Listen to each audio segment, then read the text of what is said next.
Shalom Bapak Ibu dan Saudara-saudari yang diberkati oleh Tuhan. Puji dan syukur atas kebaikan Tuhan.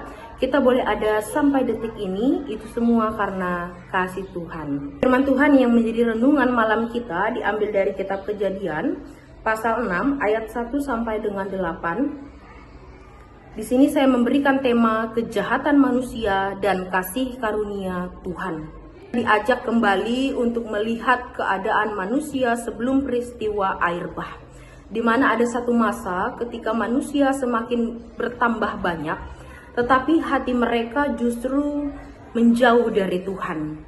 Di mana pada ayat yang kedua, anak-anak Allah memilih istri semata-mata berdasarkan apa yang mereka sukai, di mana mereka mengambil keputusan tanpa bertanya kepada Tuhan, tanpa mencari kehendaknya. Di sini kita melihat sebuah kecenderungan manusia mulai hidup menurut kehendaknya sendiri, bukan kehendak Tuhan. Kemudian Tuhan pun berkata bahwa rohnya tidak akan selamanya tinggal di dalam manusia. Di sini umur manusia dibatasi menjadi 120 tahun. Ini adalah tanda bahwa hati manusia semakin mengeras. Mereka di sini tidak peka lagi terhadap suara Tuhan. Mereka tidak mau lagi ditegur oleh Tuhan, di mana mereka terus berjalan di dalam dosa meskipun Tuhan sudah memberikan kesempatan untuk bertobat. Bapak, Ibu, dan Saudara-saudari yang terkasih, kemudian pada ayat yang kelima berkata, ketika dilihat Tuhan bahwa kejahatan manusia besar di bumi, dan bahwa segala kecenderungan hatinya selalu membuahkan kejahatan semata-mata. Dari ayat ini menunjukkan bahwa betapa rusaknya hati manusia. Dosa bukan hanya tampak dari perbuatan yang terlihat, tetapi di sini sudah menguasai bagian terdalam dari manusia, baik dari pikiran, keinginan, niat, bahkan kecenderungan di dalam hatinya, di mana segalanya condong kepada kejahatan.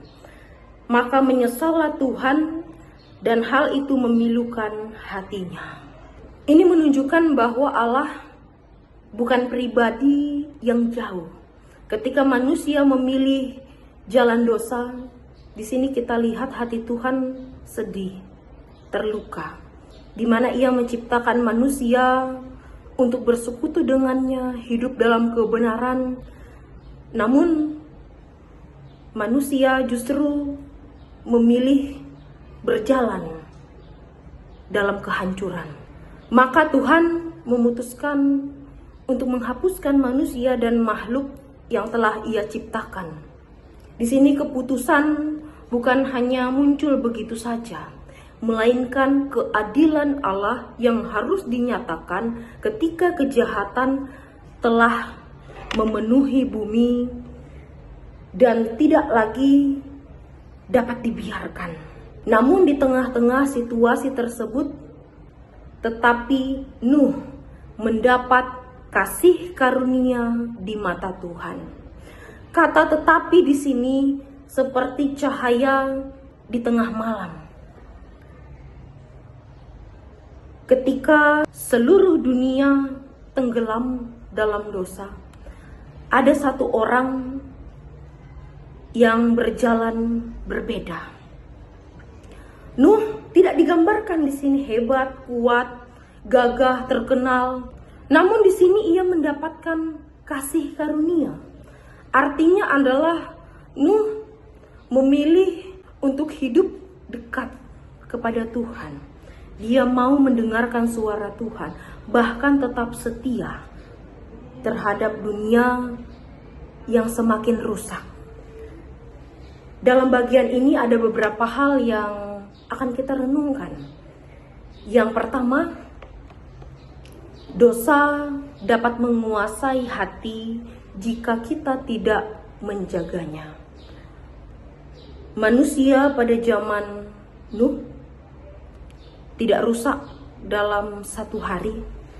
Mereka membiarkan hati mereka dikuasai oleh keinginan sendiri, sampai pada akhirnya tidak ada ruang bagi Tuhan. Kemudian yang kedua, Tuhan itu sebenarnya peduli dengan keadaan hati kita. Ketika kita hidup dalam dosa, Tuhan terluka. Ia menginginkan kita hidup dalam kebaikan, bukan dalam kehancuran. Kemudian yang ketiga, di tengah dunia yang semakin jahat, Tuhan tetap mencari orang yang mau hidup dalam kebenaran. Seperti Nuh, kita juga dipanggil untuk hidup berbeda, di mana kita memang tidak harus hebat, tidak harus terkenal, tetapi di sini Tuhan mencari hati yang setia, bahkan hati yang mau taat kepadanya. Kemudian yang keempat, kasih Tuhan selalu bersedia bagi mereka yang mau mencari Dia. Kita lihat Nuh diselamatkan, bukan karena kehebatannya sendiri, tetapi itu karena kasih setia Tuhan, bahkan kemurahan Tuhan.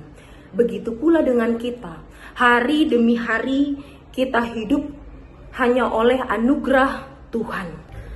Peristiwa ini bukan sekedar kisah tentang hukuman Allah, tetapi ini juga menjadi peristiwa atau kisah tentang hati Tuhan, di mana hati Tuhan yang terluka, sedih karena kejahatan manusia, bahkan dosa manusia, di mana Tuhan tetap menghadirkan kasih karunia kepada orang yang tetap setia, taat, bahkan percaya kepadanya, bahkan selalu mengandalkan Tuhan dalam segala hal.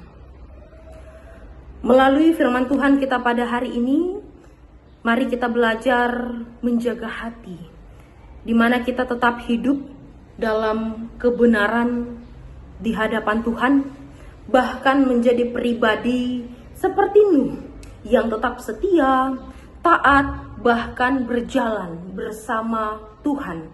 Meskipun dunia di sekitar kita berjalan di arah yang berbeda, tetapi ketika kita berjalan sesuai dengan kebenaran Tuhan, kita akan diberikan kasih karunia, bahkan kemurahan oleh Tuhan.